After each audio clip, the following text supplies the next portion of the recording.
لا حول ولا قوة إلا بالله العلي العظيم. أعوذ بالله من الشيطان اللعين الرجيم. بسم الله الرحمن الرحيم. الحمد لله رب العالمين، والصلاة والسلام على سيد الأنبياء والمرسلين، خاتم النبيين بالقاسم محمد.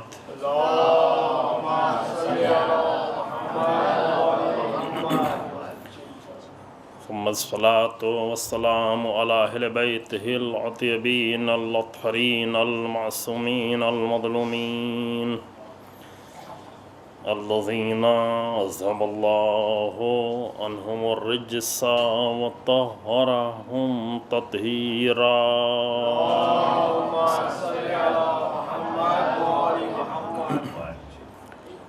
ولعنة الدائمة الباقية على أعدائهم أجمعين. أما بعد، فقد قال الله تبارك وتعالى في كتابه الكريم. بسم الله الرحمن الرحيم. قل إن كنتم تحبون الله فاتبعوني يحببكم الله ويغفر لكم ذنوبكم والله غفور رحيم.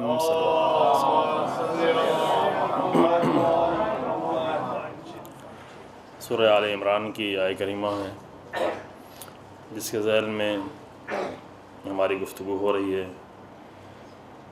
اس آیت میں ارشاد ہوتا ہے کہ اے میرے حبیب آپ کہہ دیں کہ اگر تم کو اللہ سے محبت ہے تو میری اتباع کریں. یعنی محبت اللہ سے ہو، اتباع رسول اللہ کو ہو. یہ جملہ خود اس بات کی نشاندہی کرتا ہے کہ اللہ کی محبت سے رسول اللہ کی اتباع کے درمیان میں کتنا گہرا رابطہ ہے. اور اس کا ایک دوسرا نتیجہ یہ ہوگا کہ یحببکم اللہ، اللہ بھی تم سے محبت کرے گا، اللہ بھی تمہارا محب ہو جائے گا. اور اسی کے ساتھ ساتھ ویغفر لکم ذنوبکم، تمہارے گناہوں کو معاف کر دے گا، تمہارے گناہوں کو چھپا دے گا، ختم کر دے گا. واللہ غفور الرحیم، کہ اللہ بہت بڑا معاف کرنے والا اور رحمت کرنے والا ہے. اس آیت کے ذیل میں جو ہماری گفتگو ہے محبت اور بندگی کے موضوع پر، کل بات یہاں تک پہنچی تھی کہ محبت اور جو وعدہ ہوا تھا کہ گفتگو کا کہ محبت کہاں سے پیدا ہوتی ہے.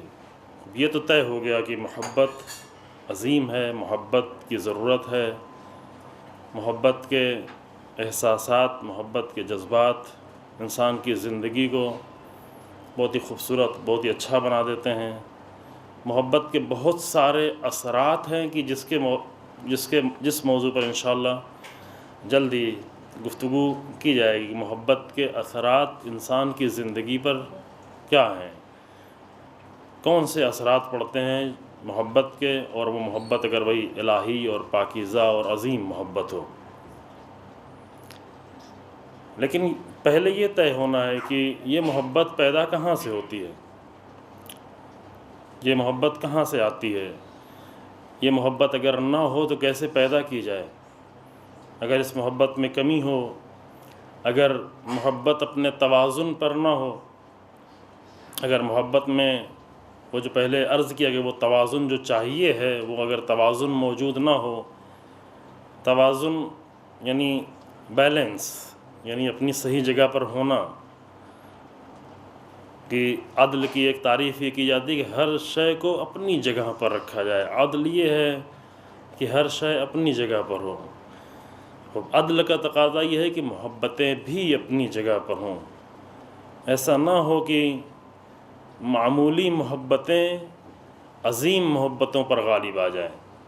جیسے ہماری معمولی محبتیں ہوتی ہیں، ہماری زندگی کی محبتیں، مال کی محبت، دولت کی محبت، اس کی محبت، اس کی محبت.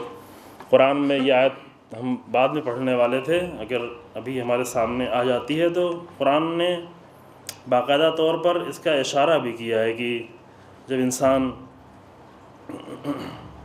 اس کی مقایسہ کیا کہ اگر انسان جو ہے مختلف محبتوں سے کو اللہ کی محبت پر غالب قرار دیتا ہے،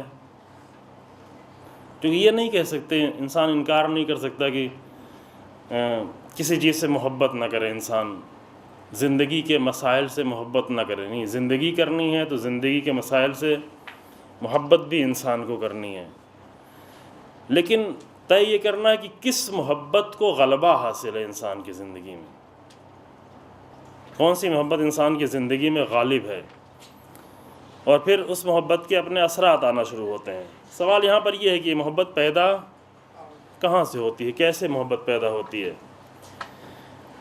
دیکھیں، یہ قاعدہ ہے کہ انسان اس مطلب پر بہت توجہ کریں گے اور میں جلدی سے اس کو ادا کر سکوں، اور ارادہ یہ ہے کہ آخر میں ایک بہت ہی خوبصورت سی روایت بھی جو حدیث قدسی کے طور پر موجود ہے اسے بھی آپ کے سامنے پیش کر سکوں انشاءاللہ.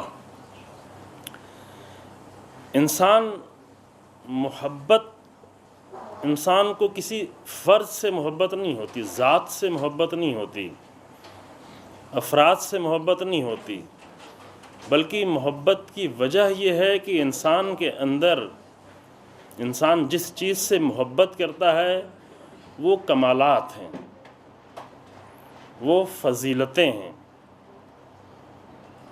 یہاں پر مجھے زیادہ نہ رکنا پڑے، جلدی سے گزر جائے. جو آپ انگلش میں کہنا چاہیں تو کوالٹیز جو پائی جاتی ہیں اس سے انسان کو محبت ہوتی ہے. حتیٰ اگر انسان کو کہتے ہیں کہ جو اپنا ہوتا ہے اس سے انسان کو محبت ہوتی ہے. اپنائیت محبت میں کسی حد تک اثر رکھتی ہے، لیکن وہاں بھی وہی معیار ہوتا ہے. اگر اپنے کے اندر بھی کوالٹی بالکل زیرو ہو جائے تو اپنوں سے بھی محبت ختم ہو جاتی ہے انسان کی. اور اس کے بہت سارے نمونے ہماری زندگیوں میں دکھائی پڑ رہے ہوتے ہیں اپنے آس پاس. کہتے ہیں کہ جو اپنا ہے یہ میرا بیٹا ہے، یہ میرا عزیز ہے، یہ میرا رشتہ دار ہے، یہ میرا اپنا ہے، اپنا گھر ہے، اپنا فلاں ہے. اپنے سے بھی اگر محبت ہوتی ہے تو کیوں ہوتی ہے؟ یہ دیکھ رہا تو اس کے اندر کوالٹیز. اپنوں سے تھوڑا زیادہ اس لیے محبت ہوتی ہے کہ اپنوں کی کوالٹیز کو انسان زیادہ دیکھ رہا ہوتا ہے اپنوں کے اندر. اس پہ غور کریں گے انشاءاللہ. اپنے بچے سے کیوں زیادہ محبت ہے دوسرے کے بچے سے زیادہ؟ اس لیے کہ اپنے بچوں کی خوبیوں کو انسان زیادہ دیکھتا ہے، اس کی کمیوں کو نظر انداز کر رہا ہوتا ہے، اس کی طرف توجہ نہیں کرتا. کیوں مجھے اپنے بھائی سے زیادہ محبت ہے؟ اس لیے اپنے بھائی کی ہم صرف خوبیوں کو دیکھنا پسند کرتے ہیں. اگر میرے اپنے بھائی کی، اپنے بیٹے کی، اپنے عزیز کی، اپنے باپ کی کوئی برائی کر رہا ہو تو اس کو ہم برداشت نہیں کرتے، کیونکہ ہم دیکھنا نہیں چاہتے. یہ چونکہ میرا اپنا عزیز ہے، اس کی ہم صرف خوبیوں کو دیکھنا چاہتے ہیں. لیکن یہی جو اپنا قریبی ترین فرد ہے، اپنا عزیز ترین فرد ہے، اگر اس کے اندر کوئی بھی کوالٹی نظر نہ آئے تو کتنا ہی اپنا ہوتے ہوئے بھی اپنے سے محبت ختم ہونا شروع ہو جاتی. چونکہ محبتیں انسان کی کس سے ہوتی ہیں؟ کوالٹیز سے ہوتی ہیں، کمالات سے ہوتی ہیں. کمال نہیں ہے تو محبت نہیں. کمال سمجھ رہے ہیں بچے؟ کوالٹیز تو سمجھ رہے ہیں نا؟ مسئلہ ہوتا ہے نا، یعنی انسان میں کچھ خوبیاں ہوں تو ان خوبیوں کی بنیاد پر انسان سے محبت ہوتی. یہ ہڈی چمڑے کے سب انسان ہے، سب ایک جیسے انسان ہیں.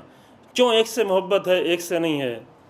ایک سے زیادہ محبت ہے ایک سے کم محبت ہے. محبت کی قسمیں میں گفتگو کریں گے، اقسام محبت، جو محبت کی قسمیں ہیں تو وہاں پر یہ آئے گی کہ اس کی وجہ. لیکن ابھی یہاں پر صرف یہیں اسی حد تک پہنچ رہے ہیں کہ ہم کسی سے محبت کیوں کرتے ہیں. ہم ڈھونڈ رہے ہوتے ہیں کہ کہاں کہاں کیا کوالٹیز نظر آ رہی ہوتی ہیں.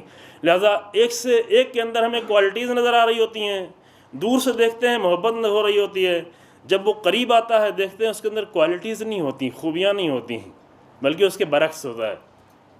تو وہی جس سے محبت تھی وہی محبت نفرت میں تبدیل ہونا شروع ہو جاتی ہے. کیوں؟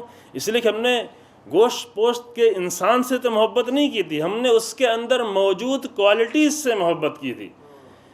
ان کوالٹیز کی بنیاد پر اس انسان سے میری محبت تھی، لیکن ہم نے کچھ اور سوچا تھا، یہ کچھ اور نکلا، لہذا محبت بھی دھیرے دھیرے ختم ہونا شروع ہو جاتی. کبھی کبھی ایک لمحے میں سب کچھ ختم ہو جاتا ہے. بہت زیادہ محبت بہت زیادہ نفرت میں تبدیل ہو جاتی ہے. کیوں؟ اس لیے کہ وہ کوالٹیز، اس لیے روایت میں کہا گیا ہے، امیر المومنین علیہ الصلوۃ والسلام نجل البلاغہ میں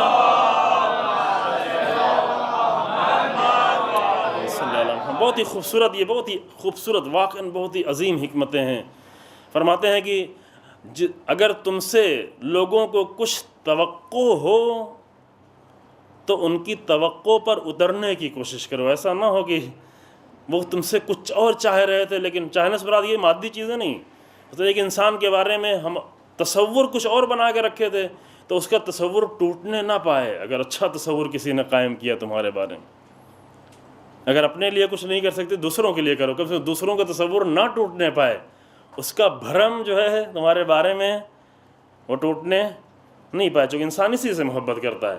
حتیٰ انسان اپنے سے بھی محبت کرتا ہے. بعض لوگ کہتے ہیں سب سے زیادہ جو انسان محبت کرتا ہے وہ اپنے آپ سے محبت کرتا ہے. یہ ایک بحث ہے، زیادہ اس بحث میں ہمیں داخل نہیں ہونا ہے. سب سے زیادہ، لیکن ہمیں اس اعتبار سے کریں، حتیٰ انسان اپنے سے بھی جو محبت کرتا ہے وہ اس لیے اپنے آپ سے محبت کرتا ہے کہ وہ اپنی صرف خوبیوں کو دیکھ رہا ہوتا ہے کہ میرے اندر اتنی خوبیاں، یہ ہے، یہ ہے، یہ ہے، اور اسی کوالٹیز کی بنیاد پر اپنے آپ کو سب سے زیادہ چاہ رہا ہوتا ہے. لہذا اسی بنیاد پر ایک وقت انسان اگر دوسری نگاہ سے دیکھنا شروع کرتا ہے یا کوالٹیز اتنی ختم ہو جاتی ہیں، برائیاں اس قدر زیادہ ہو جاتی ہیں کہ انسان اپنی ذات سے نفرت کرنا شروع کر دیتا ہے. خود اپنی ذات سے پریشان ہونے لگتا ہے، اپنی ذات سے گھبرانے لگتا ہے، اور جس کا نتیجہ پھر ہوتا ہے کہ انسان جرائم کی دنیا میں جاتا ہے اور نہیں معلوم کہاں جاتا ہے، سوسائڈ کی حد تک جاتا ہے، جان دینے کی حد تک جاتا ہے. کیوں؟ اس لیے کہ خود سے یہ متنفر ہونے لگا. ایک وجہ یہ ہوتی ہے، دوسری وجہ بھی ہیں، لیکن ایک وجہ یہ ہوتی ہے کہ انسان خود کے بارے میں تصور کروں میں کیا آدمی ہوں، کیسا آدمی ہوں، ڈھونڈتا ہے، تلاش کرتا ہے کہ میرے اندر کوئی کوالٹی پائی جاتی ہے کہ نہیں پائی جاتی. دیکھتا خالی ہے، زیرو ہے، صفر بالکل. اپنی ذات سے انسان کو الجھن ہونے لگتی ہے، پریشانی ہونے لگتی ہے، اپنی ذات کو چھپانے لگتا ہے، اپنے آپ کو کنارے کرنے لگتا ہے. کیوں؟ اس لیے کہ دیکھتا ہے کہ میری ذات میں کوئی کوالٹی موجود نہیں. تو اصلی چیز، اگر یہ بات صحیح ہے تو، اور بنیاد ہے اس کی، ایسے نہیں اپنی زبان سے اپنی طرف سے نہیں کہہ رہے، بنیادوں پر کہہ رہے ہیں کہ اگر یہ صحیح ہے کہ انسان جو ہے وہ صرف کمالات سے محبت کرتا ہے، جہاں جہاں کمال نظر آنا شروع ہو جائے وہاں محبت انسان کی جانا شروع ہو جاتی، وہاں انسان کھنچنے لگتا ہے. جو محبت کی تعریف کیا ہے؟ محبت کی سادی، چونکہ محبت کی تعریف میں بہت ساری گفتگو، بہت ساری بحث ہے، لیکن سادی تعریف محبت کی ہے. محبت یعنی جس کی طرف انسان کھنچنا شروع ہو جائے، انجذاب، جذب کرنے کی کیفیت ہو، اٹریکٹ کرنے کی جس میں صلاحیت پائی جاتی ہو، کھنچتا. ایک خوبصورت پھول انسان دیکھتا ہے تو اس کی نگاہ خود بخود کھنچتی چلی جاتی ہے، مڑ مڑ کر دیکھ رہا ہوتا ہے، چل رہا ہوتا ہے، مڑ مڑ کر دیکھ رہا ہوتا ہے. کیوں؟ اس لیے کہ وہ پھول ہے، چھوٹا سا پھول ہے، زیادہ اس کی زندگی نہیں ہے، ممکن ہے چند دن میں ختم ہو جائے، لیکن اس وقت جب یہ پھول پھولا ہوا ہے جس کے اندر کمال پایا جاتا ہے. کمال کون سا پایا جاتا ہے؟ کمال اس کے اندر ظاہری حسن کا کمال پایا جاتا ہے، قریب پہنچے تو مثلا خوشبو کا کمال پایا جاتا ہے. یہ کمالات، ایک پھول کے کمالات یہی. تو کمالات جہاں جہاں بھی انسان کو نظر آتے ہیں ان کمالات کے پیچھے انسان بھاگنا شروع ہو جاتا ہے، ان سے نزدیک ہونا شروع ہو جاتا ہے. یہی کمالات نہیں نظر آتے تو انسان اس سے بچنا شروع کر دیتا ہے. تو وہ یہیں سے ایک قاعدہ بھی نکلتا ہے کہ اگر انسان چاہتا ہے، بہت توجہ کریں، اگر انسان چاہتا ہے کہ لوگوں کے دلوں میں اس کی محبت ہو تو اس محبت کے پیدا کرنے کا طریقہ یہ ہے کہ انسان اپنے اندر کمالات پیدا کرے، کوالٹیز پیدا کرے. قرآن بھی کہتا ہے ان الذین آمنوا وعملوا الصالحات سیجعل لهم الرحمن ودا. اگر انسان کے اندر دو کوالٹی پائی جاتی ہے، جو کہ یہ دو چیزیں جو ہے سارے کمالات کا محور ہیں. سارے کمالات یہیں سے پیدا ہوتے، دو چیزوں سے، ایک ایمان، دوسرے عمل۔ ایمان اور عمل سے آگے نکل کر کوئی کمال نہیں ہے۔ جو بھی کمالات ہے یا ایمان کی بنیاد پر ہے یا انسان کے عمل کی بنیاد پر ہے۔ اور قرآن کیا کہتا ہے؟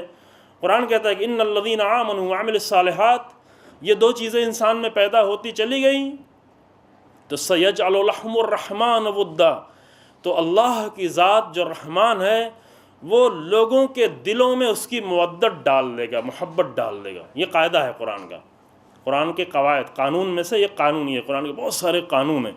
ہم قرآن کو کبھی قصے کے طور پر پڑھ رہے ہوتے، کبھی کہانی کے طور پر پڑھ رہے ہوتے، کبھی ثواب کے طور پر پڑھ لیتے، لیکن قرآن کے پڑھنے کا سب سے بہتر طریقہ یہ ہے کہ قرآن کی آیتوں سے قانون نچوڑا جائے، قانون نکالا جائے۔ ایک قصہ پڑھنے سے دیکھ قانون قرآن کیا بیان کر رہا ہے، اور ان آیتوں میں قانون چھپا ہوتا ہے۔ مثلا قصہ بیان کرتے کرتے بیچ بیچ میں قرآن جگہ جگہ قانون بیان کر رہا ہوتا ہے۔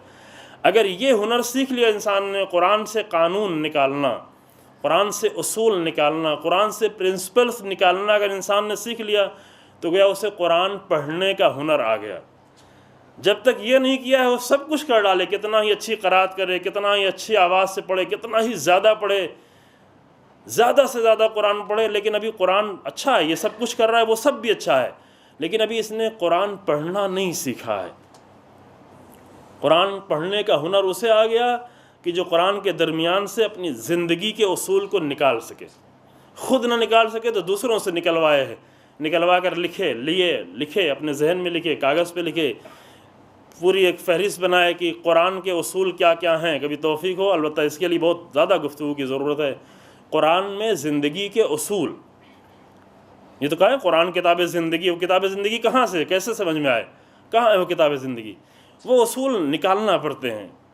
وہ اصول جیسے خام مٹی سے جا کر سونا نکالنا پڑتا ہے، تھوڑا مشکل ہوتی ہے، آسان نہیں ہوتا، سامنے ہوتا ہے لیکن لوگ نہیں نکال پاتے۔ خام مٹی سے لوہا نکالا جاتا ہے، خام مٹی سے دوسری قیمتی چیزیں نکالی جاتی ہیں، یہ سامنے تو نہیں رکھا ہوتا کہ آپ کھودیں سامنے سونا نکل جائے گا، نہیں، نکالنے کے لیے تھوڑی سی محنت کرنی پڑتی ہے۔ اسی طریقے سے قرآن سے اصول نکالنے کے لیے ممکن ہے تھوڑی سی محنت کرنا پڑے، اور وہ محنت وہی ہے فکر کرنا، غور کرنا۔ خوب قرآن کے اصولوں میں سے ایک بہت ہی بنیادی اصل ہے، بہت ہی خوبصورت بھی ہے، کہ جو بھی ایمان اور عمل صالح، اور وہ جتنا زیادہ پیدا ہوتا چلا جائے، یہ جتنا زیادہ بڑھتا چلا جائے گا اتنی لوگوں کے دل میں مودت بھی بڑھتی چلی جائے گی۔ یہ بھی نہیں کہ یہ کافر ہے کہ یہ مسلمان ہے کہ فلاں ہے فلاں، نہیں۔ اگر انسان کے دل میں ایمان اور عمل دونوں آ گیا تو دوسرے مذہب کے لوگوں کے دل میں اس کی محبت بڑھتی چلی جاتی ہے۔ تو قانون ہے قرآن کا، قانون کسی خاص فرد کے لیے نہیں ہوتا، قانون سب کے لیے ہوتا ہے۔ جس کے پاس یہ آ گیا ایمان اور عمل صالح، ایسا عمل کہ جس کے اندر صلاحیت پائی جاتی ہو، خوب یہی کمالات کی بنیاد ہے۔ یعنی چونکہ دو ہی چیزیں انسان میں ہے، یا تو انسان فکر کے اعتبار سے بلند ہو رہا ہے، سوچ کے اعتبار سے، یہ ایمان سے اس کا تعلق ہے، یا عمل کے اعتبار سے۔ دو قوتیں انسان میں ہیں، ایک سمجھنے کی قوت، ایک عمل کرنے کی قوت، دو قوتیں ہیں، ایک سمجھنے کی قوت، ایک عمل کرنے کی قوت۔ بعض لوگوں میں عمل کی قوت بہت اچھی ہوتی ہے لیکن سمجھنے کی قوت کمزور ہوتی ہے، مشکل ہو جاتی ہے، یہ لوگ مشکل پیدا کر دیتے ہیں۔ چار طرح کے لوگ ہیں۔ اب یہ بات پھر تھوڑا سا کہیں دور نہ کر دے ہمیں، لیکن اب یہ بات آ گئی تو میں آپ کے سامنے عرض کرتا ہوں۔ چار طرح کے لوگ ہیں، غور سے سنیں، یہ بچے بھی غور سے سنیں۔ کچھ لوگ وہ ہیں کہ جو کچھ سمجھتے بھی نہیں، کچھ کرنا بھی نہیں چاہتے۔ یہ آپ کے ذہن میں ہے کہ انسان میں دو اہم قوتیں پائی جاتی ہیں، اللہ نے یہ قوت رکھی ہے۔ ایک سمجھ کی قوت، اس کو کہتے ہیں قوت نظر، قوت فہم۔ نظر سے مراد دیکھنا نہیں، نظر یعنی وہی سوچ سمجھ کر کسی چیز کی گہرائی تک اتر جانا، حقیقت کو سمجھ لینا، ایک قوت نظر ہوتی ہے، ایک قوت عمل ہوتی ہے۔ کچھ لوگ ایسے ہوتے ہیں جنہوں نے نہ اپنی قوت نظر کو یعنی سمجھنے کی قوت کو بھی انہوں نے ترقی نہیں دی، اس کے اندر بھی کچھ زیادہ کوشش نہیں کی، اور اپنی عمل کی قوت کو بھی ایسے ہی کمزور رہنے دیا، سستی کرتے رہے، نہ سمجھتے ہیں نہ عمل کرتے ہیں نہ کوشش کرتے ہیں۔ یہ لوگ جو ہے بالکل اگر ان کو بہت ہی محترمانہ نام دے تو بہت ہی سادہ لو انسان، بیکار انسان، یہ بھی احترام سے کہہ رہے ہیں، یہ بھی بہت ہی احترام سے کہہ رہے ہیں کہ بہت ہی سادہ لو اور بہت ہی بیکار قسم کا انسان کی جس کی نہ قوت نظر صحیح ہے، نہ سمجھتا ہے صحیح طرح سے مسئلے کو، اور نہ ہی کچھ کرنا چاہتا ہے، عمل میں سست ہے، یہ ہمیشہ کسی نہ کسی انسان پر بوجھ بن کر پوری زندگی گزار رہا ہوتا ہے، یا ماں باپ پر بوجھ بنا ہوا ہے، شادی ہو گئی تو بیوی پر بوجھ بنا ہوا ہے، بوجھ ہے، واقعاً بوجھ ہے، بڑا ہو گیا تو بچوں پر بوجھ بنا ہوا ہے، معاشرے پر بوجھ بنا ہوا ہے، جماعت پر بوجھ بنا ہوا ہے، کسی نہ کسی پر پوری زندگی میں کسی نہ کسی پر بوجھ بن کے رہتا ہے انسان، جو نہ سمجھتا ہے نہ کچھ کرنا چاہتا ہے۔ ایک گروہ یہ ہے، جلدی سے گزر جاؤں، یعنی یہ اہم مسئلہ ہے لیکن میں جلدی سے گزرنا چاہتا ہوں۔ دوسرا گروہ وہ ہے کہ جو سمجھتا تو اچھا ہے، اچھی طرح سمجھتا ہے، بہت غور سے سنیں، سمجھ لیتا ہے باتوں کو، جانتا ہے کہ کیا کرنا چاہیے لیکن کرتا نہیں، یعنی قوت نظر اس کی، سمجھنے کی طاقت یہ مضبوط ہے، بہت جلدی کیچ کر لیتا ہے بات کو، بہت اچھے طریقے سے سمجھ لیتا ہے بات کو، لیکن قوت عمل وہ قوت جو حرکت میں لائے انسان کو، اس جسم کو، اس لوتھڑے جیسے جسم کو جس کا تقاضا یہ کہ پڑا رہے کوئی چیز، اس کو حرکت میں لائے، وہ حرکت میں لانے والی قوت اس کی کمزور ہے،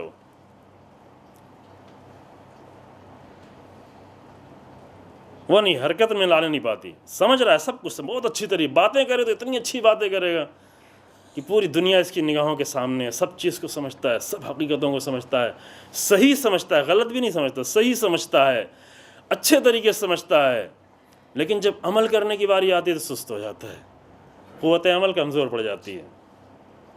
یہ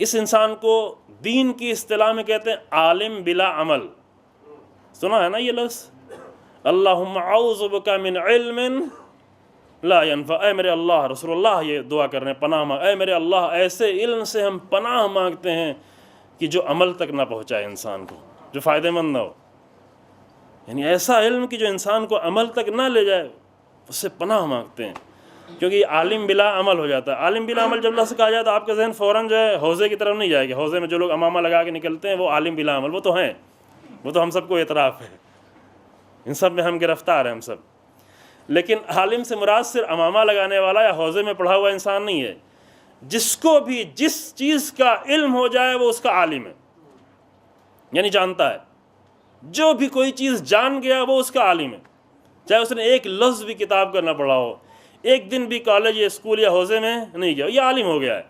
اب عالم تو ہو گیا، سمجھ گیا ہے، جان گیا ہے، پہچانتا ہے، لیکن اب اس علم کے مطابق تمہیں حرکت کرنی ہے، حرکت نہیں کرنا، ہمیں کچھ نہیں کرنا، سب جانتا ہے، عالم اسلام کے مسائل کو جانتا ہے، حرکت کرو، نہیں حرکت نہیں کرنا، عراق میں کیا ہو رہا ہے جانتا ہے، کچھ کرو کا نہیں، کچھ ہمیں نہیں کرنا ہے۔ عالم بلا عمل صرف وہی نہیں ہے کہ نماز جانتا ہے نماز نہیں پڑھتا، بہت دائرہ بہت وسیع ہے، بہت بڑا دائرہ ہے، کرنا کچھ نہیں ہے، کیوں؟ اس کی قوت عمل بہت کمزور ہے، اور قوت عمل کو تیز کرنے کے لیے پریکٹس کی، یہ نہیں کہ ایک تقریر سن لیا انسان کی کیا ہو گیا، قوت عمل تیز ہو گئی، حرکت میں فوراً شروع ہو گیا، حرکت آ گئی۔ اب یہ ہم بعد میں گفتگو کریں گے کہ حرکت میں سب سے زیادہ تاثیر گزار، سب سے زیادہ جو چیز تاثیر ڈالتی ہے انسان کو حرکت میں لاتی ہے وہ محبت ہے۔ یہ ہمارے موضوع سے متعلق یہ بات ہے، حرکت میں ڈالنے والی۔ قرآن کہتا ہے کچھ لوگ عمل کرتے ہیں فلاں کے لیے، اس کے لیے، اس کے لیے، لیکن والذین آمنوا اشد حبا للہ، وہ لوگ جو مومن ہیں ان کی محبت اللہ سے ساری محبتوں سے کہیں زیادہ شدید ہے، پھر ان کی جو حرکت ہوتی ہے وہ حرکت بھی بہت ہم دین کے نام پر اگر ہم کچھ حرکت نہیں کر پاتے تو اس کی وجہ یہ ہے کہ دین سے محبت ہماری کمزور ہے، اللہ سے محبت ہماری کمزور ہے، اہل بیت سے محبت ہماری کمزور ہے، اہل بیت کی امیر المومنین سے محبت ہو حرکت کچھ بھی نہ ہو، امیر المومنین سے محبت کی باتیں ہوں لیکن جس میں زندگی میں کوئی حرکت نہ ہو۔ البتہ حرکت میں رکاوٹیں کبھی کبھی ہم لوگ خود ہی آگے ڈال دیتے، کہتے ہیں نہیں کچھ حرکت کرنے کی ضرورت نہیں ہے، تمہاری جنت ریزرو ہو چکی ہے، جنت کے سارے فلیٹ تمہارے لیے ریزرو ہو گئے ہیں، ساری بلڈنگیں تمہارے لیے ریزرو ہو گئی ہیں، سارے دریا تمہارے لیے ریزرو ہو گئے ہیں، تمہیں کچھ نہیں کرنا ہے۔ یہ دھوکہ ہماری طرف سے ہوا کرتا ہے۔ ایسے دھوکوں میں پڑنے کی ضرورت نہیں ہے، چونکہ ہمارے سامنے قرآن ہے، ہمارے سامنے اہل بیت علیہ السلام کی زندگی ہے، ہمارے سامنے امام رضا علیہ السلام کی سیرت، جو اپنے بھائی کو ڈانٹتے ہیں، اللہم صلی اللہ اپنے بھائی کو ڈانٹتے ہیں، کہتے تو کیسی باتیں کرتا ہے، اگرچہ بھائی، اگرچہ امام کا بھائی ہے، امام کا بیٹا ہے، امام کا چچا ہے، امام کا پوتا ہے، سب کچھ ہے، امام کا سب کچھ ہے، اور بیٹھ کے مسجد میں بات کر رہا ہے کہ ہمیں کیا کرنا ہے، ہمیں خاندان یہ ہے، ایسے ہیں ایسے ہیں۔ تو امام نے اپنے درس کو روک کر اس کو ڈانٹا، زید نام ہے اس کا، ڈانٹا اس کو، ڈانٹ کے کہا کہ تو کیسی باتیں کرتا ہے، اگر تو فقط خاندان کی بنیاد پہ جنت میں جانا چاہتا ہے تو اس کا مطلب تو میرے بابا امام موسیٰ جعفر سے بھی زیادہ بافضیلت ہے، کیونکہ وہ تو ایمان اور عمل کے ذریعے سے اس مقام تک پہنچے ہیں، تو بغیر ایمان و عمل کے وہاں تک پہنچنا چاہتا ہے۔ ڈانٹا، بہت سختی سے ڈانٹا زید کو۔ زید، وہ ایک زید شہید ہیں، امام زین العابدین السلام کے بیٹے، ان کا ذکر نہیں، یہ امام رضا علیہ السلام کا بھائی ہے، اور امام رضا علیہ السلام سے دور رہا، ہمیشہ دور ہوتا چلا گیا۔ کیوں؟ اس لیے کہ وہی پہلی مشکل اس کی تھی، وہ سمجھ ہی نہیں پا رہا تھا، بات کو صحیح سمجھتا نہیں تھا۔ تو ابھی ہماری گفتگو دوسری قسم ہو رہی، کیا وہ کہ جو بات کو سمجھتے ہیں لیکن اس کے مطابق عمل نہیں کرتے۔ یہ لوگ نقصان دہ ہیں، لیکن ان کا نقصان زیادہ دوسروں کو نہیں پہنچتا، خود ہی کو زیادہ نقصان پہنچاتے ہیں، دوسروں کو ان کا فائدہ نہیں پہنچ پاتا۔ بہت توجہ کریں، دوسروں کو یہ زیادہ نقصان نہیں پہنچاتے، لیکن ان کا فائدہ جو پہنچنا، چونکہ بات کو سمجھ رہے ہیں تو سمجھنے کی بنیاد پر اگر یہ عمل بھی کرتے تو لوگوں کو فائدہ پہنچتا۔ انہوں نے عمل نہیں کیا تو نہ خود اس کو فائدہ پہنچا، نہ دوسروں کو اس کا فائدہ پہنچا، لیکن معاشرے کے لیے یہ لوگ نقصان دہ نہیں ہوتے۔ کیونکہ تیسری قسم بیان کرنے جا رہے ہیں جو نقصان دہ بھی خطرناک ہے۔ پہلی قسم جو نہ عمل کرے، جو نہ سمجھے، دوسری قسم جو سمجھتا تو ہے لیکن عمل نہیں کرتا۔ اس کا نقصان یہ ہے کہ یہ خود کو نقصان پہنچا رہا ہے، کیونکہ عالم بلا عمل ہے، نقصان ہوگا، جان رہا ہے لیکن عمل نہیں کرتا، لیکن دوسروں کو نقصان نہیں پہنچاتا، دوسروں کو صرف فائدہ نہیں پہنچا پاتا، کیونکہ اگر اپنے جاننے پر یہ عمل کرتا تو ممکن ہے پوری قوم کو فائدہ پہنچ جاتا۔ مثلا آج شہید مطہری جیسا نام ہمارے سامنے، آیت اللہ جوادی عاملی، کہ اگر شیعت اگر دنیا 1000 سال تک رہے تو 1000 سال تک ان کے علم سے لوگ فائدہ اٹھاتے رہیں گے، کیونکہ جو جانا اس پر عمل کیا۔ ہم جیسے لوگ نہیں ہیں۔ امام خمینی رحمۃ اللہ علیہ کی ذات سے جب تک یہ دنیا باقی ہے فائدہ پہنچتا رہے گا، کیوں؟ جو کچھ جانا اس پر عمل بھی کیا، فقط جانا نہیں، جان لینا صرف ہنر نہیں، یہ آدھا ہنر ہے۔ شیخ مفید، شیخ صدوق، یہ عظیم شخصیتیں جو گزری ہیں، انہوں نے جانا بھی اور جاننے پر عمل بھی کیا۔ دنیا میں جو لوگ اگر کسی سے فائدہ اٹھا رہے ہیں تو کن لوگوں سے؟ ان لوگوں سے فائدہ نہیں ہوتا کہ جو جانتے تو سب کچھ ہیں لیکن اس پر عمل نہیں کر پاتے، یعنی قوت عمل ان کی کیا ہے؟ کمزور ہے۔ لیکن یہ لوگ بہت نقصان دہ بھی نہیں ہوتے، نقصان دہ فقط اپنی ذات کے ہوتے ہیں، دوسروں کے لیے نقصان دہ نہیں ہوتے، فقط فائدہ نہیں پہنچاتے۔ لیکن تیسرا گروہ کون ہے؟ تیسرا گروہ وہ ہے جو کرنا بہت کچھ چاہتا ہے، یعنی قوت عمل اس کی مضبوط ہے، حرکت میں رہنا چاہتا ہے، کچھ کرنا چاہتا ہے، ایکٹیو ہے، بہت ایکٹیو ہے۔ ایکٹیو انسان یعنی جس کی قوت عمل، سست انسان جس کی قوت عمل کمزور ہے، سمجھتا ہے لیکن کچھ کرنا نہیں چاہتا۔ ایکٹیو انسان وہ ہے کہ جو کرنا بہت کچھ چاہتا ہے لیکن بیچارہ یہ جانتا نہیں کہ کیا کرنا ہے۔ یہ لوگ کون ہیں؟ یہ لوگ وہ ہیں کہ جو ممکن ہے کہ پورے معاشرے کو تباہ کر دیں۔ یہ صرف اپنے آپ کو نقصان نہیں پہنچاتے بلکہ ممکن ہے کہ پورے معاشرے کو نقصان پہنچا دے۔ کیوں؟ اس لیے کہ خاموش بیٹھنے والے بھی نہیں ہیں، خاموش بیٹھے رہتے تو کوئی کسی کو نقصان نہیں پہنچتا۔ یہ ایکٹیو لوگ ہیں، یہ حرکت کرنے والے لوگ ہیں، ان سے بیٹھا نہیں جاتا، یہ کچھ کرنا چاہتے ہیں لیکن کچھ کرنا چاہنے کے ساتھ ساتھ یہ نہیں جانتے کہ کرنا کیا ہے، کیا چاہیے کرنا، پھر کیا ہے، کرنا تو ہے۔ یہ لوگ بہت جلدی شکار ہو جاتے ہیں،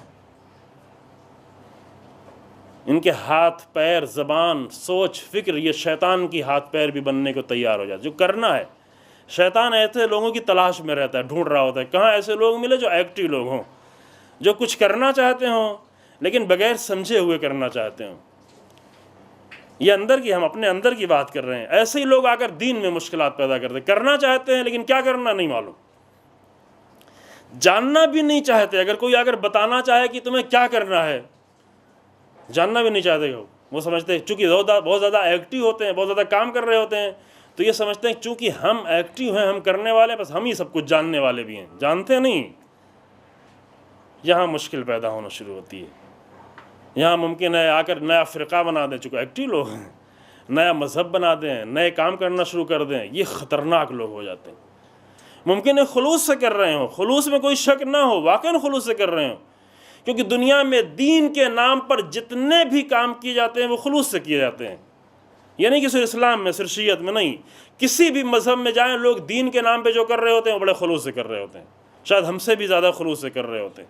آپ کسی بھی مذہب میں جا کے دیکھیں، اپنی آس پاس کے مذہب میں جا کر دیکھیں، لوگ مذہب کے نام پر کیا کیا کر رہے ہوتے ہیں، کتنے خلوص سے آپ اپنے بمبئی میں دیکھیں، یہاں پر کیسے لوگ سینکڑوں کلومیٹر پیدل چل رہے ہوتے ہیں۔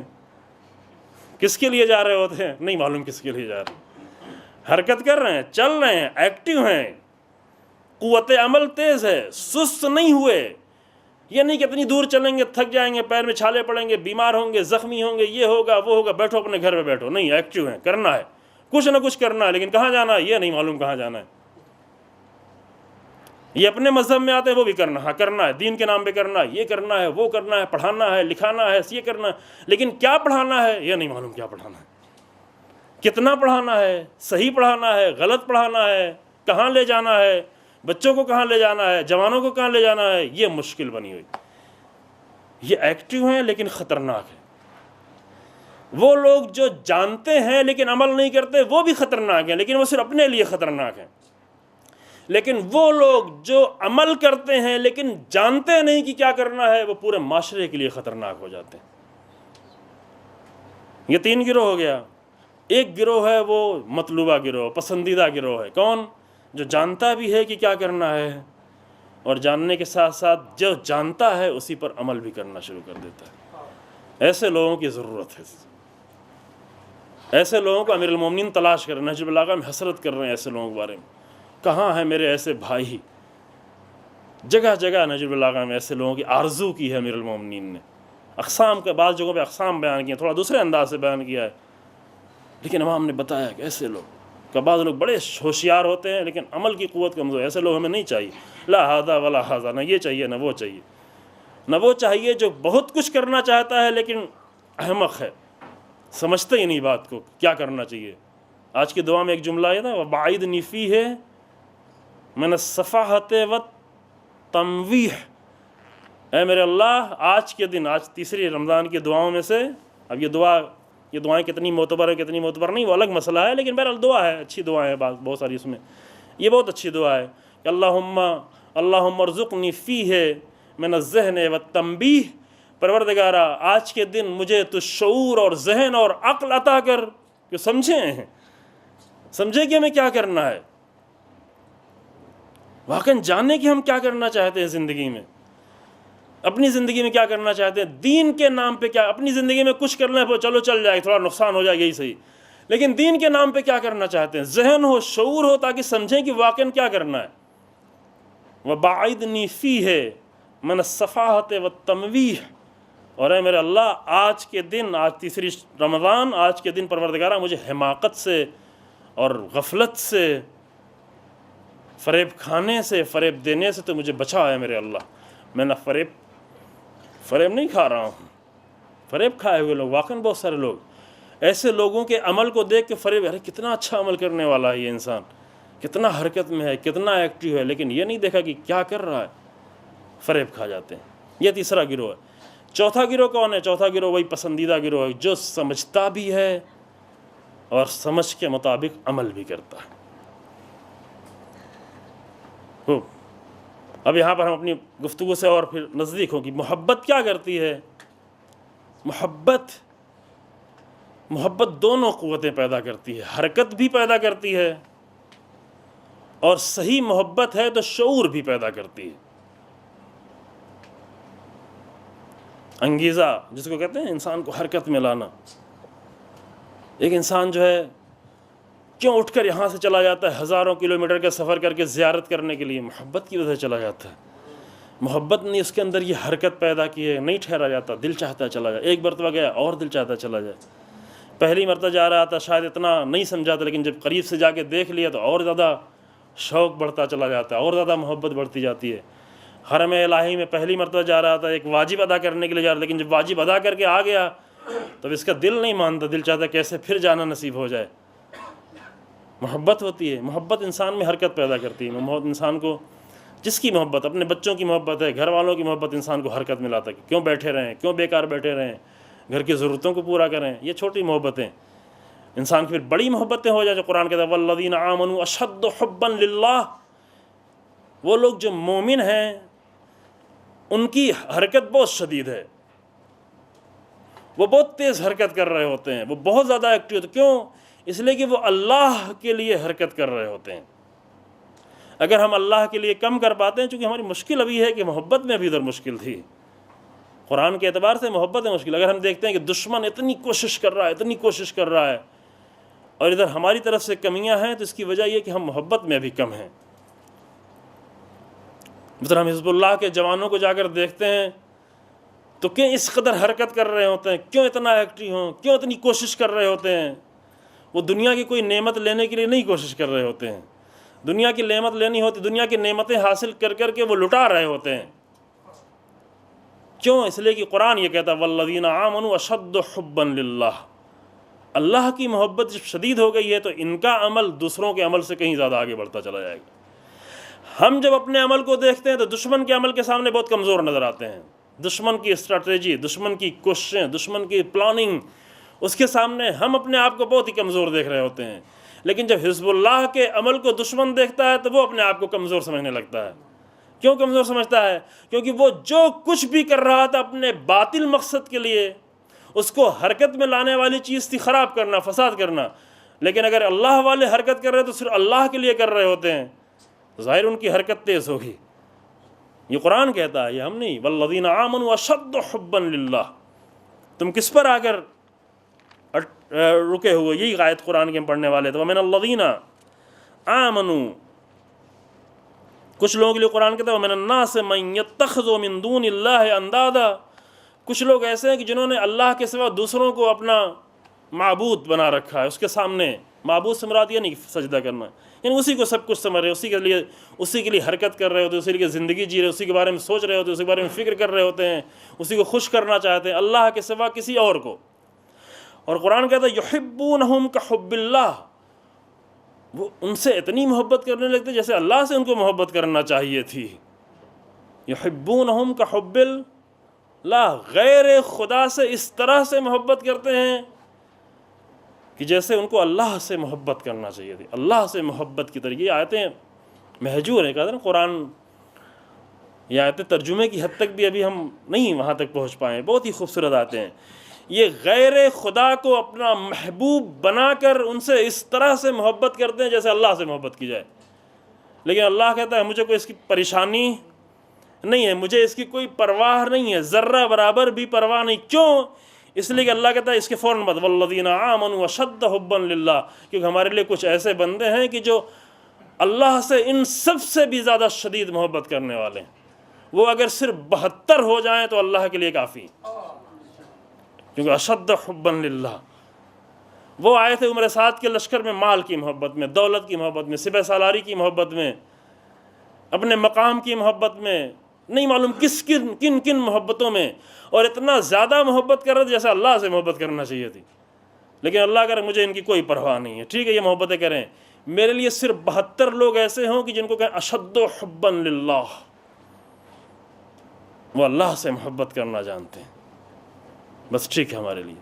پورا عالم اسلام ہو, 1.5 ارب مسلمان ہو, وہ کسی سے محبت کریں, ان سے محبت کریں, ان سے محبت کریں, نہیں معلوم کس سے, اسرائیل سے محبت کریں, امریکہ سے محبت کریں, ہمیں اس کی کوئی پرواہ نہیں. کیوں؟ اس لیے کہ ہمارے پاس کچھ لوگ اگر ایسے موجود ہوں کہ جو اللہ سے محبت کرنے والے ہوں, وہی ہمارے لیے کافی. اللہ انہی کو کافی سمجھتا ہے. ایک ہوتا ہے جس کو ملت قرار دیتا ہے.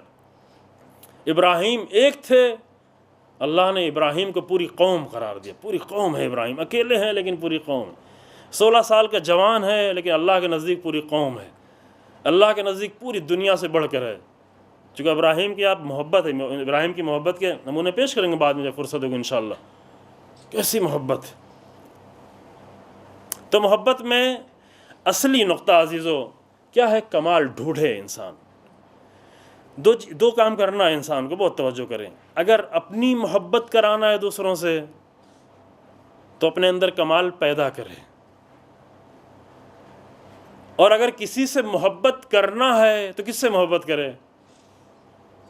ڈھونڈے ان لوگوں کو جن کے اندر کمال پائے جاتے ہیں، واقعاً کمال پائے جاتے ہیں۔ کیونکہ کبھی کبھی انسان دھوکہ کھا جاتا ہے، سمجھتا فلاں کے اندر کمال پایا جاتا لیکن واقعاً کمال نہیں ہوتا، بعد میں پھر نفرت کرنی پڑی، بعد میں مشکل ہوتی، یہ دوست تھا ابھی دشمن ہو گیا۔ نہیں، ایسے لوگوں کو تلاش کرے کہ جس کے اندر کمالات پائے جاتے ہوں، کمالات سمجھ رہے ہیں نا، کوالٹیز پائی جاتی ہوں، جو کہ کوالٹیز ہی سے محبت ہوتی ہے انسان کو۔ ہم کیوں اہل بیت سے محبت کرتے ہیں؟ سوال، کیوں امیر المومنین سے محبت کرتے ہیں؟ کیوں ہم رسول اللہ سے جا کر محبت کرتے ہیں؟ کوئی رشتہ ہے ہمارا، خاندانی رشتہ ہے؟ رسول اللہ سے کوئی خاندانی رشتہ ہے؟ نہیں ہے، کوئی خاندانی رشتہ نہیں۔ اب سادات ہے، سادات کہہ سکتے ہیں ہاں ہمارا خاندانی رشتہ ہے۔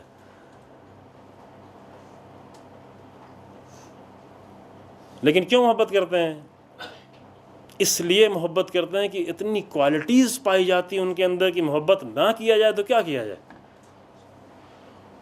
کوالٹیز کی بنیاد پر۔ اب ممکن آپ سوال کریں کہ پھر دوسرے لوگ کیوں محبت نہیں کرتے؟ یہیں پہ ایک دوسرا مسئلہ حل ہوتا ہے کہ پہلی چیز محبت کے لیے ضروری ہے کہ کیا کوالٹیز پائی جاتی ہو، دوسری چیز ضروری ہے کہ محبت کرنے والا ان کوالٹیز کو درک کر رہا ہو، سمجھ رہا ہو کہ کوالٹیز ہے فلاں میں، کوالٹیز ہوں لیکن کوئی اس کو سمجھ نہیں پا رہا ہو تو یہ بھی محبت نہیں کر پائے گا، اس کو بھی محبت نہیں ہوگی۔ کیوں اہل بیت سے بعض لوگ محبت نہیں کر پاتے؟ بعض لوگ کیوں؟ اس لیے کہ کوالٹیز ہیں اہل بیت میں لیکن جانتے نہیں کہ ان کے اندر کوالٹیز، ہم نے بھی ان کی کوالٹیز کو پیش نہیں کر پائے، ہم لوگ دنیا کے سامنے پیش نہیں کر پائے۔ دنیا نے اپنے بہت معمولی کوالٹیز والوں کو بنا کر پیش کر دیا ہے، ہم اتنی عظیم کوالٹیز والوں کو نہیں پیش کر پائے۔ مثلا دنیا نے معمولی نرسوں کو، معمولی خدمات انجام دینے والوں کو، معمولی سوشل کام کرنے والوں کو بہت بڑا ہیرو بنا کر دنیا کے سامنے پیش کر دیا ہے، لیکن ہم امیر المومنین کو دنیا کے سامنے پیش نہیں کر پائے،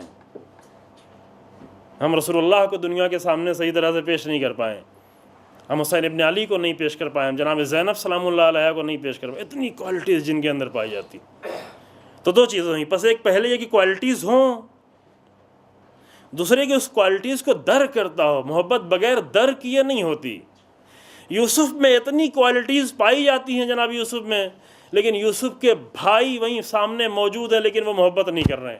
محبت تو چھوڑیں، اتنی نفرت کر رہے ہیں کہ قتل کرنے پر آمادہ ہو گئے۔ کیوں؟ کیا یوسف میں کوالٹیز کی کمی تھی؟ نہیں، کوالٹیز کی کمی نہیں تھی۔ اسی یوسف سے یعقوب اتنا محبت کرتے ہیں لیکن اسی یوسف کے اپنے بھائی ان سے محبت نہیں کرتے۔ کیوں محبت نہیں کرتے؟ اس لیے کہ ساتھ میں رہتے ہیں لیکن کوالٹیز کو دیکھ نہیں پا رہے ہیں، جناب یوسف کی کمالات کو نہیں دیکھ پا رہے ہیں۔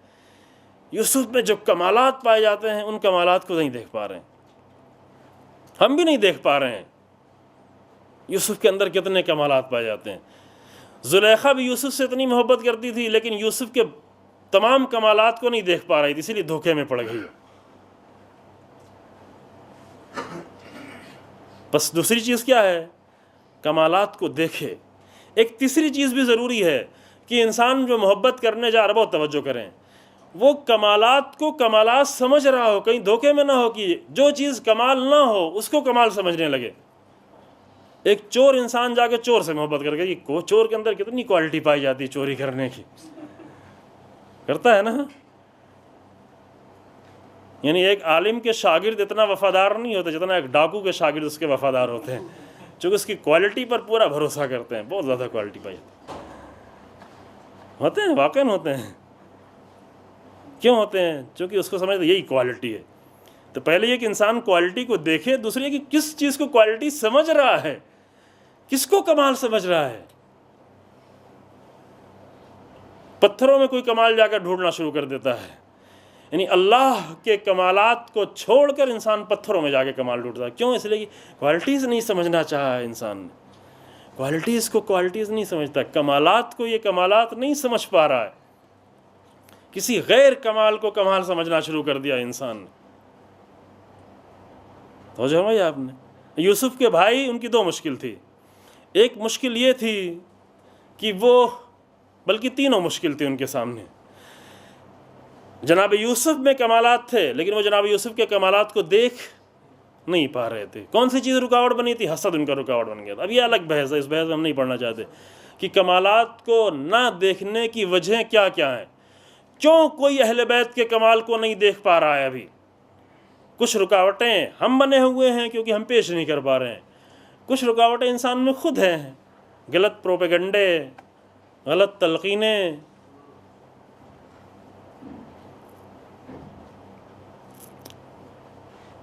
اکثر انسان مجرم نہیں ہوتے، اکثر لوگ دھوکہ کھائے ہوئے ہوتے ہیں۔ اور یوسف کے بھائیوں نے نہیں دیکھا، ان کمالات کو نہیں دیکھا۔ پھر اگر کمالات کو کبھی دیکھ بھی رہے تو اس کو کمال نہیں سمجھتے تھے، کیونکہ یوسف میں جو کمال تھا، ان گھر میں رہتے تھے نا، وہیں ساتھ میں رہنا، ساتھ میں اٹھنا بیٹھنا، کہاں تک کمالات کو نہ دیکھتے۔ ٹھیک ہے، بہت سارے کمالات کو نہیں دیکھ پا رہے، جو یعقوب کی نگاہیں دیکھ رہی تھیں وہ ان کے بھائیوں کی نگاہیں نہیں دیکھ رہی تھیں، لیکن آخر ساتھ میں رہنا تھا، ساتھ میں اٹھنا بیٹھنا تھا، کہاں تک کمالات کو نہیں دیکھتے۔ لیکن مشکل یہ تھی کہ ان کو کمال نہیں سمجھتے تھے۔ جو یوسف کے اندر کمال پایا جاتا تھا وہ اس کو کمال نہیں سمجھتے تھے۔ وہ طاقت کو کمال سمجھتے تھے، وہ جسمانی قوت کو کمال سمجھتے تھے، وہ زیادہ بھیڑوں کو اکٹھا کرنے کو کمال سمجھتے تھے، وہ زیادہ پراپرٹی کو کمال سمجھتے تھے، زیادہ دولت مند ہو جانے کو کمال۔ اگرچہ انبیاء کی اولاد تھے، وہ اگرچہ نبی کی اولاد تھے، لیکن جس کو کمال سمجھنا تھا، کوالٹی، اس کو نہیں سمجھ رہے تھے۔ لہٰذا یوسف سامنے موجود رہے، ان کو نہیں دیکھ پائے، ان کو سمجھ نہیں پائے۔ بس اپنی گفتگو کو تمام کرتے ہیں۔ اب یہ بتائیں عزیزو کہ جب کمالات ہی کی بنیاد پر محبت ہے انسان کو، کیوں اپنے بیٹے سے محبت، کیوں اپنے بیٹے کے کمالات کو ہم زیادہ دیکھ رہے ہیں؟ اگر اسی ہمارے بیٹے میں سارے کمالات ختم ہو جائیں، کوئی کمال نہ، اپنے بیٹے سے انسان دور ہونا شروع ہو جاتا ہے۔ باپ کی انسان شکایت کرنا شروع کر دیتا ہے کہ کوالٹیز نہیں دیکھ رہا ہے باپ کے اندر، کمال دیکھنا ہے، کمالات ڈھونڈنے ہیں۔ اسی لیے کہا جاتا ہے کہ کمالات دیکھیں تاکہ معاشرے میں محبت باقی رہے۔ حسن ظن سے کام لیں، انسانوں کے بارے میں، مومنین کے بارے میں حسن ظن سے کام لیں، سوء ظن پیدا نہیں کریں، کیونکہ اگر سوء ظن ہوگا تو انسان لوگوں کے کمالات دیکھنے کے بجائے کیا دیکھے گا؟ اس کی برائیاں دیکھنا شروع کر دے گا، اس کے نقص دیکھنا شروع کر دے گا، اس کے عیب دیکھنا شروع کر دے گا، اور جتنا عیب دیکھتا چلا جائے گا اتنی اس کا دل نفرت سے بھرتا چلا جائے گا۔ ممکن ہے پہلے دوسروں کے لیے نفرت پیدا ہو، لیکن جب اس کی نگاہ عیب جو نگاہ ہو جائے، عیب دیکھنے والی نگاہ ہو، اس کی نگاہ میں فقط عیب ہی دکھ رہا ہو، گندی مکھیوں کی طریقے سے، کہ اسے فقط جو ہے کوڑے دکھ رہے ہوتے ہیں، شہد کی مکھی کی طریقے سے نہیں جس کو شہد میں پھول دکھ رہا ہوتا ہے۔ اگر انسان کی صفت اس مکھی جیسی ہو جائے، وہ فقط لوگوں کا عیب دیکھنا شروع کر دے، تو دوسروں کے عیب دیکھتے دیکھتے اپنوں کے عیب دیکھنا شروع کر دیتا ہے۔ پھر فیملی بھی مشکل ہو جاتی ہے، پھر رابطے بھی مشکل ہو جاتی ہے، میاں بیوی کے درمیان کے رابطے مشکل میں پڑ جاتے ہیں۔ کیوں؟ اس لیے کہ عیب دیکھنا شروع کیا انسان۔ اس لیے اسلام کی تاکید ہے تم کیا دیکھو؟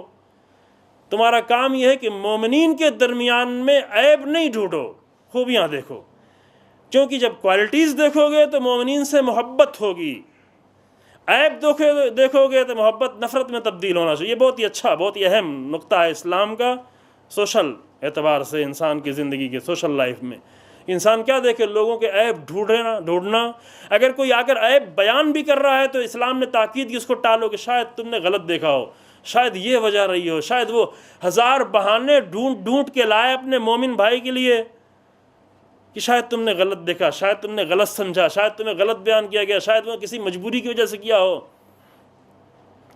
تاکہ اس کے بارے میں ذہنیت انسان کی منفی نہ ہونے پائے، عیب دیکھنا نہ شروع کرے۔ کیا دیکھے؟ صرف خوبیاں دیکھ رہا ہو، کیونکہ محبت ہے، معاشرے میں محبت ختم مشکل ہو جائے گی۔ اب جب محبت، میں جلدی سے جملہ کہہ کے آگے بڑھ کے اپنی گفتگو کو تمام کروں، کہ محبت اگر کمالات کی بنیاد پر ہے تو اس کائنات میں اگر کسی سے سب سے زیادہ محبت کی جا سکتی تو وہ اللہ کی ذات ہے، کہ سارے کمالات کا منبع اللہ کی ذات ہے۔ اللہ سے کیوں محبت کی جائے؟ اس لیے کہ جتنے بھی کمالات ہیں، جہاں بھی کمال نظر آ رہا ہے وہ سب اللہ کی طرف سے۔ ہم کہتے ضرور ہے کہ الحمدللہ، جتنی بھی تعریفیں ہیں وہ اللہ کی تعریف ہے۔ تعریف کس کی جاتی ہے؟ سوکھے ہوئے پھول کی آپ کبھی تعریف کرتے ہیں؟ جس پھول میں کوئی خوشبو نہ ہو اس کی تعریف کرتے ہیں؟ کیوں نہیں کرتے؟ اس لیے کہ اس میں کمال نہیں پایا۔ پھول کی تعریف کمال یہ تھا کہ یا تو اس میں خوشبو پائی جاتی، یا تو اس میں زیبائی اور خوبصورتی پائی جاتی۔ جس پھول میں نہ خوبصورتی ہو نہ خوشبو ہو وہ پھول تعریف کے لائق نہیں ہے، بالکل تعریف کے لائق نہیں ہے۔ جس چمن میں نہ ہریالی ہو نہ سایہ ہو وہ چمن تعریف کے لائق۔ آپ پارک میں گئے سایہ لینے کے لیے، ہریالی آنکھوں کو، اپنے آنکھوں کو ٹھنڈک پہنچانے کے لیے، اور وہاں پہ خزاں کا موسم طاری ہے، نہ آنکھوں کو ٹھنڈک کے بجائے آنکھیں اور جو ہے پریشان ہوتی چلی جا رہی، تو یہ تعریف کے لائق نہیں ہے۔ کیوں تعریف کرتے ہیں کسی چیز کی؟ اس لیے کہ اس کے اندر کوئی نہ کوئی کمال پایا جاتا ہے۔ لیکن قرآن کیا کہتا ہے؟ قرآن کہتا ہے کوئی بھی تعریف کسی کی ممکن ہی نہیں ہے۔ جتنی بھی تعریفیں ہیں وہ سب کے سب اللہ کے لیے ہیں۔ الحمدللہ، الف لام کے معنی سمجھ رہے ہیں نا؟ یہ نہیں کہ حمدللہ، نہیں کہا حمدللہ یعنی تعریف اللہ کے لیے، لیکن اگر کہ الحمدللہ یعنی ساری تعریفیں اللہ کے لیے۔ اللہ کے سوا کسی کی تعریف ہی ممکن نہیں۔ یہ ہم روزانہ کہتے ہیں، بار بار کہتے ہیں، لیکن متوجہ نہیں ہوتے کیا کہہ رہے ہیں۔ کسی کی تعریف ممکن نہیں۔ تعریف کہاں ہوگی؟ جہاں کوئی نہ کوئی کمال پایا جائے گا، وہیں تعریف ہوگی۔ کیوں کسی کی تعریف نہیں ہے؟ اس لیے کہ جس کی بھی تعریف ہم کرنے جائیں اس کے پاس جو بھی کمال پایا جاتا ہے وہ اللہ کی طرف سے دیا ہوا۔ کسی انسان کا اپنا کوئی کمال نہیں۔ ہم رسول اللہ کی تعریف کرنے کے لیے جا رہے ہیں، جو کچھ رسول اللہ کے پاس اللہ کا دیا ہو۔ ہم امیر المومنین کی حمد کرنے کے لیے جا رہے ہیں، تعریف کرنے کے لیے، امیر المومنین کے پاس جو کچھ ہے وہ اللہ کا دیا ہوا۔ ہم تعریف امیر المومنین کی کر رہے ہیں لیکن در حقیقت اللہ کی تعریف کر رہے ہیں، ہے نا؟ ہم حقیقت میں اللہ کی تعریف کہ قرآن کہتا ہے الحمدللہ، اللہ کی تعریف کے سوا کوئی تعریف ممکن ہی نہیں ہے۔ انسان کسی کی جا کر تعریف کر رہا ہو لیکن تعریف وہ اللہ کی کر رہا ہوتا ہے۔ وہ یہ سمجھ رہا ہے کہ ہم کسی، اصل تعریف ایسی چیز ہے کہ کرنے والا کسی کی کرے لیکن پلٹ جاتی ہے سیدھے اللہ کی طرف۔ ہم کسی اور طرف لے جانا چاہتے ہیں لیکن وہ سیدھے مڑ کے چلی جاتی ہے کس کی طرف؟ حمد جو ہے وہ کسی غیر کی طرف جا ہی نہیں سکتی، چاہے وہ کافر کی حمد ہو، چاہے وہ مومن کی حمد ہو، چاہے جس انسان کی۔ جب ہم الحمدللہ کی سورہ پڑھیں متوجہ رہیں کہ کوئی بھی حمد، دنیا میں کوئی بھی حمد اور کوئی بھی تعریف ایسی ہو ہی نہیں سکتی جو اللہ کے سوا کسی اور کی طرف جائے، کیونکہ کسی کی بھی ہم تعریف کریں گے فوراً پلٹ کے اللہ کی طرف چلی جائے گی۔ اب کچھ لوگ ہمارے جیسے خیانت کار ہوتے ہیں، وہ اپنی طرف بلانا چاہتے ہیں، لیکن اہل بیت وہ ہیں کہ اہل بیت کی جب بھی کوئی تعریف کی جاتی فوراً وہ اللہ کی طرف موڑ دیتے ہیں، کیونکہ وسیلہ ہیں وہ اللہ کی طرف لے جانے کا۔ وہ نہیں کہتے میری تعریف کرو، فوراً اللہ کی طرف۔ اہل بیت کی طرف ہم رخ کرتے ہیں، فوراً ہمارا رخ اللہ کی طرف موڑ دیتے ہیں۔ کیوں؟ اس لیے کہ وہ جانتے ہیں کہ ہماری حمد نہیں ہے، اللہ کی حمد۔ بس کمالات، جتنے بھی کمالات ہیں وہ اللہ کے ہیں۔ بس کسی کی بھی اگر محبت کی جا رہی ہے تو وہ محبت اگر اللہ کے ساتھ، کل کا جملہ یاد رہے، اگر اللہ کے ساتھ جڑی ہوئی ہے تو یہ ایک معیاری محبت ہے، اس محبت کا معیار موجود ہے۔ لیکن وہ محبت اگر اللہ سے کٹ گئی تو یہ بے معیار کی محبت ہے، چاہے وہ نبی کی محبت ہی کیوں نہ ہو۔ زلیخا نے اللہ سے چھوڑ کر یوسف کی محبت کی، اس محبت کی کوئی قیمت نہیں تھی۔ یہ محبت زلیخا کو گناہ کی طرف لے کے جا رہی تھی۔ نبی سے محبت تھی، وقت کے نبی سے محبت تھی، وقت کے ولی سے محبت تھی۔ زلیخا اپنے وقت کے نبی اور ولی سے محبت کر رہی تھی لیکن اللہ کو چھوڑ کے کر رہی تھی، گناہ کی طرف جا رہی تھی۔ لیکن جب زلیخا نے نبی کو اللہ کے ساتھ محبت کرنا شروع کیا تو زلیخا اس محبت میں اتنی طاقت تھی کہ بوڑھی زلیخا کو جوان بنا دیا۔ اب یوسف سے محبت، یوسف کی محبت بھول گئی زلیخا، اللہ کی محبت سامنے آ گئی۔ کیوں؟ اس لیے کہ محبت کے صحیح مقام کو اب یہ زلیخا نے پہچان لیا، سمجھ گئی کہ محبت کیسے ہونا چاہیے۔ کس سے اچھا سیریل جو بنایا کافی اچھا بنایا، یہ نہیں کہ پورا حق ادا کر دیا، بلکہ نبی کا مقام اس سے کہیں زیادہ بلند ہوتا ہے، لیکن ہم لوگوں کے سمجھنے کے اعتبار سے کافی اچھا بنا ہے۔ ایک وقت زلیخا کیا کر رہی ہے؟ دروازے بند کر رہی ہے، یوسف کو گناہ کی طرف لے کے جا رہی، خود بھی گناہ کی طرف جا رہی۔ ادھر یوسف کا عمل یہ کہ بھاگ رہے ہیں، فرار کر رہے ہیں، زلیخا سے فرار کر رہے ہیں۔ کیوں؟ اس لیے کہ ابھی اللہ کی محبت کے بغیر نبی سے محبت کی جا رہی۔ بند دروازے کی طرف بھاگ رہے ہیں اللہ پر بھروسہ کرتے ہوئے. یہ بہت ہی خوبصورت نقطہ ہے کہ یوسف کھلے ہوئے تھے، یہ نہیں کہ ادھر دیکھا ادھر دیکھا کون سا دروازہ کھلا ہوا، سارے دروازے بند، سارے دروازے بند. بند دروازے کی طرف کیوں بھاگ رہے ہیں یوسف؟ آپ بند دروازے کی طرف بھاگیں گے؟ کہیں گے اب تو سارے دروازے بند، اب کیا کرنا، اب تو مجبور ہیں ہم بہت جلدی اپنے آپ کو مجبور کر لیتے ہیں، بہت جلدی مجبور کرتے ہیں، بہت جلدی ہمارے سارے دروازے بند نظر آنے لگتے ہیں. کوئی بھی گناہ کا موقع آیا کہ تو مجبوری ہے، دروازے بند ہے، کیا کریں، مجبوری ہے. لیکن یوسف بند دروازے کے، اللہ پر بھروسہ کر کے بند دروازے کی طرف دوڑ پڑے. اور اللہ پر بھروسہ کر کے بند دروازے کی طرف دوڑا جائے تو بند دروازہ بھی کھل جاتا ہے. یہ اللہ کا کام، بند دروازے کھول دیتا ہے اللہ، بند دروازے کھولتا ہے. دوڑ کے ہم دیکھیں اپنی زندگی میں ہم نے دوڑنا نہیں سیکھا ہے، ہم بند دروازوں کی طرف اللہ کے لیے دوڑنا نہیں جانتے. دوڑ کے دیکھیں اللہ کتنے دروازے کھولتا ہے. وَمَن يَتَّقِ اللَّهَ يَجْعَلْ لَهُ مَخْرَجًا. اگر اللہ کے لیے انسان دوڑے تو اللہ خود مخرج یعنی مصیبتوں سے، مشکلوں سے نکلنے کا راستہ اللہ خود کھول دیتا ہے. قانون، یہ بھی قرآن کا کیا ہے، میں نے کہا شروع میں قانون. وَمَن يَتَّقِ اللَّهَ يَجْعَلْ لَهُ مَخْرَجًا. دروازے کھلنا ہے تو دیکھ اللہ کے لیے آگے تو بڑھے انسان، دوڑے تو یوسف کی طرح. ایک 14-15 سال کا جوان یوسف کیسے دوڑ رہا ہے اللہ پہ بھروسہ کر کے. اللہ سارے دروازے، 1 دروازہ 2 دروازہ 3 دروازہ 4 دروازہ 7 دروازے کھلتے چلے جا رہے ہیں. ادھر یوسف، یہ زلیخا نبی سے محبت کر رہی ہے لیکن یہ بیکار کی محبت ہے، نبی سے محبت ہے لیکن یہ گناہ کی محبت جا رہی ہے. لیکن جب یہی زلیخا آ کر اللہ سے محبت کر کے نبی سے محبت کرنے لگی تو اب زلیخا کو یوسف کی بھی پرواہ نہیں رہ گئی، وہ اللہ کے لیے ہے. یہ محبت بہت ہی حسین ہو گئی. تھوڑی دیر کے لیے وہ آپ جا کے لاسٹ ایپیسوڈ، شاید پتہ نہیں لاسٹ ہے یا اس سے پہلے کا، وہ دیکھیں بہت خوبصورت ہے کہ زلیخا جب جوان ہوتی ہے دوبارہ تو وہاں پہ کیا ہوتا ہے، اب اس نے یوسف کی پرواہ نہیں ہے، اچھی چیز دکھائی ہے. اب انہیں یوسف کی بھی کوئی پرواہ نہیں، وہی یوسف جس کے لیے کیا کیا نہیں کر رہی تھی، کتنے گناہ نہیں کیے، پوری زندگی اس نے اپنے آپ کو یوسف کے لیے تباہ کر دیا. لیکن اب جب جوان ہو گئی ہے تو اب اللہ کی نعمتوں کو دیکھ رہی، یوسف کی طرف توجہ نہیں. یوسف بیچارے پریشان، یہ تو میری بیوی ہو گئی، کیسی بیوی ہے یہ. لیکن اب عشق پروردگار زلیخا کے دل میں بیدار ہو گیا. یہ محبت کے صحیح زاویے اور محبت کا صحیح مقام ہے. چند منٹ زیادہ ہو گئے، ظفر بھائی آپ جلدی آ جائے انشاءاللہ.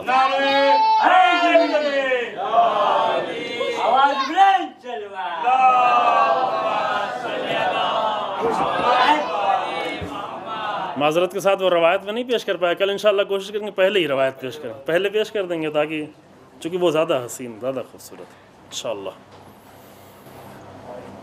اگر وہ ایپیسوڈ 39 یہ ظفر بھائی جو ہیں ان کو چینل کی ساری خبر ان کو. بسم اللہ الرحمن الرحیم. اگر یہ 2 دن پرانا سوال ہے تو 2 دن پہلے کی گفتگو کے بارے میں سوال ہے. سوال یہ ہے، انسان اپنے ڈیلی کام جیسے کالج، جاب، بزنس ایٹسٹرا میں اللہ سے محبت کیسے کرے؟ یہ شاید ہماری گفتگو میں آنے بھی والا تھا لیکن اچھا ہوا پہلے پوچھ لیا، چونکہ ٹائم اتنا کم ہے، بہت ساری چیزیں نہیں بیان ہو پائیں گی. اصل محبت کا مزہ ہی اسی میں ہے. انسان گھر میں بیٹھ کے صرف محبت کر رہا ہے تو اصل اس محبت کا کوئی مزہ نہیں ہے. اصل محبت میں وہ ذائقہ نہیں ہے. اللہ کے لیے آئے انسان، میدان میں آئے. مثلا جناب ابراہیم اگر اپنے گھر میں بیٹھ کے اسماعیل کو ذبح کر دیتے تو وہ ذبح کرنا اتنا مزیدار نہیں تھا. لیکن جناب ابراہیم اسماعیل کو لے کے نکل رہے ہیں، شیطان بار بار آ رہا ہے، شیطان کو مار رہے ہیں، لعنتیں بھیج رہے ہیں، بھگا رہے ہیں، اور شیطان کو بھگانے کے بعد آ کر اسماعیل کو ذبح کر رہے ہیں. یہ ذبح کرنا بہت ہی زیادہ خوبصورت ہے. یعنی رکاوٹوں کے بعد اپنے محبت پر باقی رہنا. جہاں کوئی گناہ کا سامان ہی فراہم نہیں ہے، دریا میں، صحرا میں بیٹھے ہوئے ہیں، جزیرے میں بیٹھے ہوئے اللہ سے محبت کر رہے ہیں، یہ محبت ٹھیک ہے، یہ بھی محترم ہے، لیکن اس محبت میں کوئی مزہ نہیں ہے، اس محبت میں کوئی دم نہیں ہے. جب دوسری محبتیں اپنی طرف کھینچیں، دوسری محبتیں اپنی طرف بلا رہی ہوں، اور وہاں پر انسان آ کے والذین آمنوا اشد حبا للہ، یہ ساری محبتیں اپنی طرف، لیکن یہاں اللہ کی محبت ان سب پر غالب آ رہی. لیکن جہاں جب کسی کی محبت ہی نہیں ہے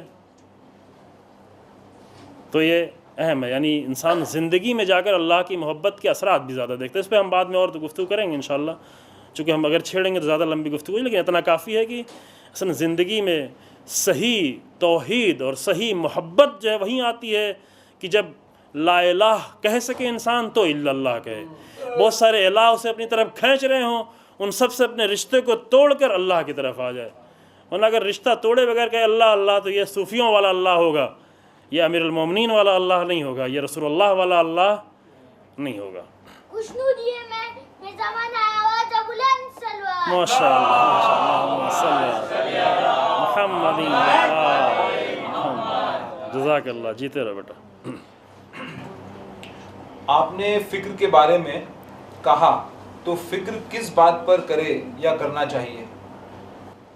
جی ہاں، یہ اچھا سوال ہے کہ فکر تو انسان بہت کرتا ہے. جب کسی کو جا کر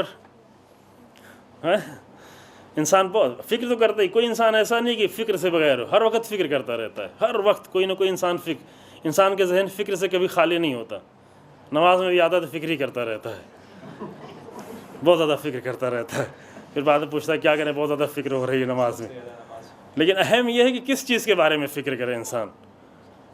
یہ فکر کرے کہ آج اس نے مجھے اس نگاہ سے دیکھا ہے تو میں کل اس کے ساتھ کیا کروں گا. یہ فکر کر رہا ہے تو یہ محترم فکر نہیں ہے. نہیں، صحیح زاویے پر انسان فکر، یعنی مثبت فکر، یعنی یہ کہ ایسی فکر جس سے میری ذات کو یا کسی کی ذات کو کوئی فائدہ پہنچ جائے. فائدہ پہنچانے والی فکر. کسی کو نہیں فائدہ کم سے کم اپنے آپ کو تو فائدہ پہنچاؤ. بدبخت ہے ہم لوگ کہ اپنے آپ کو بھی فائدہ نہیں پہنچاتے، اپنے آپ کو نقصان پہنچا رہے ہیں. مثبت فکر یعنی کیا ہے؟ یعنی میری ذات سے مجھے فائدہ پہنچ جائے، میرے بچوں کو فائدہ پہنچ جائے، میرے گھر والوں کو فائدہ پہنچ جائے، لوگوں کو فائدہ پہنچ جائے. اس سے بھی بڑھ کے سوچے میری ذات سے دین کو کیا فائدہ پہنچ سکتا ہے، اسلام کو کیا فائدہ پہنچ سکتا ہے، آئیڈیالوجی کو کیا فائدہ پہنچ سکتا ہے، انسانیت کو میرے ذریعے سے کیا فائدہ پہنچ سکتا ہے. یہ ساری فکریں سب اچھی فکریں ہیں، سب مثبت فکریں. جو جتنا اس کا معیار بلند ہوگا اتنا اپنے اعتبار سے سوچے. کسی کو نہیں کہہ سکتے کہ فلاں فقط ایک ہی چیز سوچے. انسان اپنے معیار کو بلند کرتا چلا جائے، اپنی فکر کو بھی بلند کر، لیکن جو بھی سوچے وہ مثبت سوچے، پازیٹیو سوچے، فائدہ پہنچانے کے لیے سوچے انشاءاللہ تعالی. شکریہ آغا. بے شک اللہ ہر چیز کا دینے والا ہے، لیکن اگر ہم کسی سے کوئی مدد مانگے یا اپنی حالت بتائے کہ ہم تکلیف میں ہیں تو کیا یہ شرک ہے؟ کیونکہ صرف اللہ ہی ہے جو ہمیں ہر حال میں دیتا ہے، چاہے ہم اس سے مانگے یا نہ مانگے. مگر بندہ جو ہے اس سے جب تک حال نہ بتائے وہ مدد نہیں کرے گا. تو ہمیں کیا کرنا چاہیے؟ اس میں دو چیزیں پوشیدہ. ایک تو یہ کہ بہت ہی اچھا سوال ہے، ممکن ہے اور لوگوں کے ذہن میں ہو کہ حال جو بتانا ہے، یہ حال بتانا نہیں معلوم پوچھنے والے کا مقصد کیا ہے. اگر ڈاکٹر کے پاس جا کے اپنے مرض کا حال بتا رہے ہیں تو اچھا ہے، نہیں بتائیں گے تو وہ علاج صحیح نہیں کرے گا، کچھ اور دوا دے دے گا. لیکن کسی کے سامنے کھڑے ہو کے اپنے حال بتانا، جو ہم اتنی مصیبت میں ہیں، یہ مشکل ہے، بیٹے کی یہ مشکل ہے، مجھے یہ مشکل ہے، یہ بیماری ہے، یہ حال بتانا، اس سے پرہیز کریں. اس سے روایتوں میں منع کیا گیا ہے. کیوں؟ اس لیے کہ انسان نگاہوں میں، لوگوں کی نگاہوں میں ذلیل ہو جاتا ہے. ہر ایک سے کیوں حال بتائے انسان؟ مومن کی صفات میں سے کہ اپنے سارے درد اپنے دل میں رکھتا ہے، چہرہ اس کا حشاش و بشاش ہوتا ہے. دل درد مند ہوتا ہے لیکن چہرے سے کچھ نہیں پتہ چل رہا ہوتا ہے. وہ حال نہیں بتاتا پھر رہا ہوتا. جس گلی میں جائے، جس کوتے میں، جس کے پاس بیٹھے، وہ اپنا حال ہی بتانا شروع کر دے، اس بیچارے کو مصیبت میں ڈال دے، بور کر دے. حال بتانے کی ضرورت نہیں ہے. ہاں، حال اگر بتانا ہے ٹھیک، اگر کسی سے مشورہ کرنا ہے کہ بھئی ہمارے یہ مسائل ہیں، تم ایک مشورہ، اچھا مشورہ، ہم یہ کام کرنے جا رہے ہیں. ڈاکٹر کے پاس گیا، اپنے مرض کا صحیح حال بتائے. کہیں اور گیا ہے جو واقعاً اس طرح کو، لیکن ایسے اگر مادی حالات کو روایتوں میں واقعاً بہت سختی سے منع کیا گیا کہ لوگوں کے سامنے انسان اپنی مصیبتیں جا کر نہ صرف سوال کرنا، صرف یہی نہیں کہ جا کر انسان مانگ لے، یہی حال بتانا خود مانگنے کے برابر ہے. بار بار اپنا حال بتائے، ہر ایک کے سامنے اتنی مشکل میں گرفتار ہیں. حال بتانا ہو تو اللہ کے سامنے حال بتائیں. اپنے سارے احوال اللہ کے سامنے بتا دے، اور اس حال سے نکلنا ہے، اپنی حالت سے، مشکل حالت سے، تو کوشش کریں حالات بتا کے دوسروں کے عمل سے اپنی مشکل کو، یعنی دوسروں پر بوجھ نہیں بنا، جو شروع میں نے عرض کیا، یہ انسان دوسروں پر بوجھ بننا چاہتا ہے، یعنی خود کوشش نہیں کرنا چاہتا، اپنے حالات بتا کر دوسروں پر بوجھ بھر کے دوسروں کے ذریعے سے اپنی زندگی کے مسائل حل کرنا چاہتا ہے، لہذا نہیں بتائے۔ یحسبهم الجاہل اغنیاء من التعفف، یہ آیت جو پڑھی تھی ہم نے آپ سے، کہ اس نے حال اپنا ذرا مصیبت میں ہے لیکن ذرا بھی اپنا حال نہیں بتایا ہے، کہ جاہل جو نہیں جانتا اس کے بارے میں، جو اس کے بارے میں نہیں جانتا وہ سمجھتا یہ تو بڑا دولت مند انسان ہے، یہ تو بہت ہی مالدار انسان، یہ تو غنی انسان ہے، لیکن ہے مشکل میں۔ امیر المومنین نے مالک اشتر سے کہا کہ جا رہے ہو تم، جا کر ایسے لوگوں کو ڈھونڈنا کہ جو کسی سے کچھ بتاتے نہیں، لیکن تمہاری ذمہ داری ہے تم اسے جا کر ڈھونڈو اور اس کی مشکل کو حل کرو۔ جو ہے ایک وقت مشکل حل کرنے کی ضرورت ہوتی ہے، مومنین کی ذمہ داری ہوتی، لیکن نہ بتانے والے کو حال بتانا ہے، نہ ضرورت ہے حال بتانے کی۔ ہاں رہی بات وہ شرک والی بات، تو شرک اس کو نہیں کہتے، ابھی ہم بحث بعد میں کریں گے انشاءاللہ، کہ اللہ نے پورا نظام جو بنایا ہے، وہ پورا نظام اس کائنات کے بنایا ہے، وسیلوں کا نظام بنایا ہے۔ ہر مسئلہ انسان کسی وسیلے سے حل ہوتا ہے۔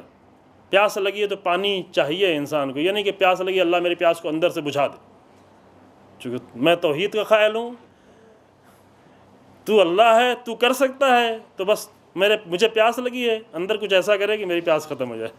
نہیں، پیاس بجھانے کے لیے پانی کا ذریعہ لینا پڑے گا، وسیلہ پانی کو بنانا پڑے گا۔ کھانے کے لیے، بھوک مٹانے کے لیے کھانے کو وسیلہ بنانا پڑے گا۔ مریض کو ڈاکٹر کے پاس جانا پڑے گا۔ مریض اگر ڈاکٹر کے پاس جا رہا ہے تو شرک نہیں کر رہا ہے، یہ اللہ کے بنائے ہوئے ایک وسیلے کی طرف جا رہا ہے۔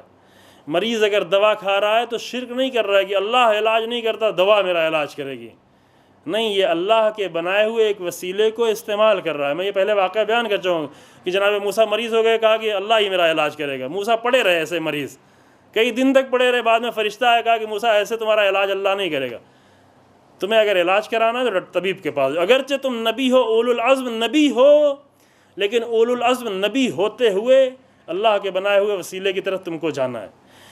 تو وسیلہ سمجھ کے کسی کے پاس انسان جا رہا ہے تو یہ شرک نہیں ہے۔ وہ لوگ خشک ذہن ہے، واقعاً بہت خشک ذہن ہے، جو ہر چیز کو شرک شرک شرک کی باتیں کر رہے ہوتے ہیں، اصل وہ ان کی لطافت ان کی روح میں موجود نہیں ہے، بے مغز لوگ ہیں۔ وہ شرک نہیں ہے کہ کسی وسیلے، اللہ کے کسی وسیلے کی طرف جائے، لیکن ہاں یہ ضروری ہے کہ اسے اللہ کا وسیلہ سمجھ کر جایا جائے۔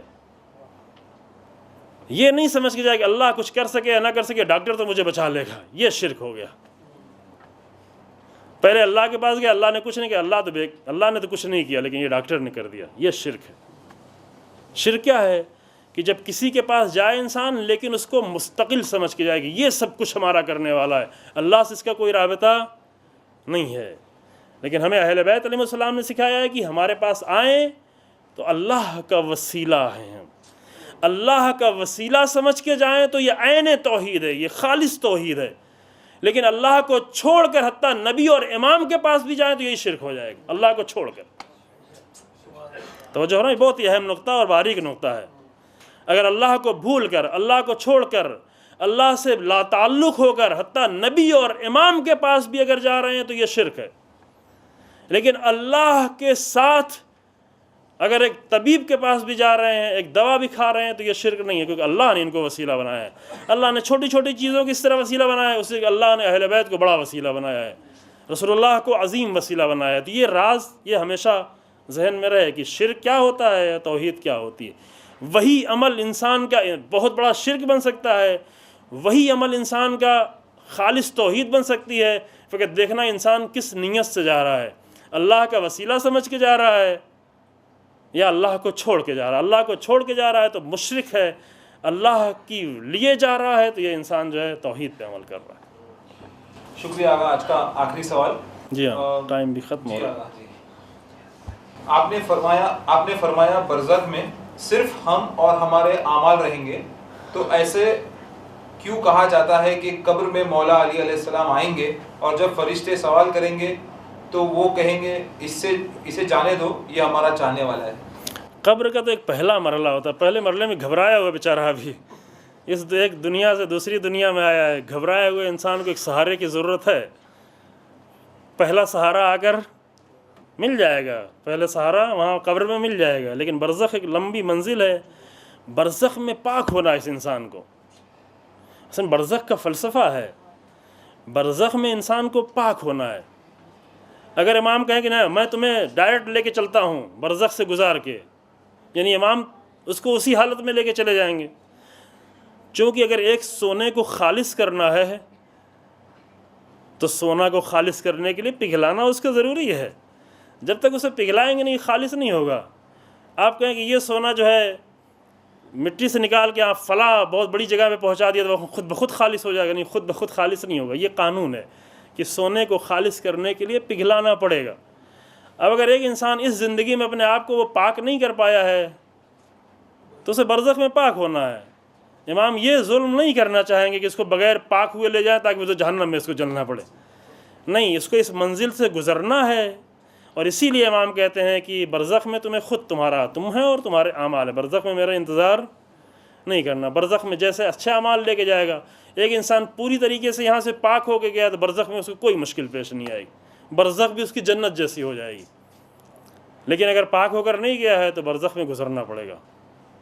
خدا ہم لوگوں کو توفیق دے گی اس دنیا ہی میں اتنا پاک ہو کر جائیں، اس ماہ رمضان کی برکت سے اتنا پاک ہو کر جائیں کہ برزخ کی سختیوں سے گزرنا نہ پڑے انشاءاللہ۔ والحمد للہ رب العالمین وصلی اللہ علی محمد وآلہ الطاہرین۔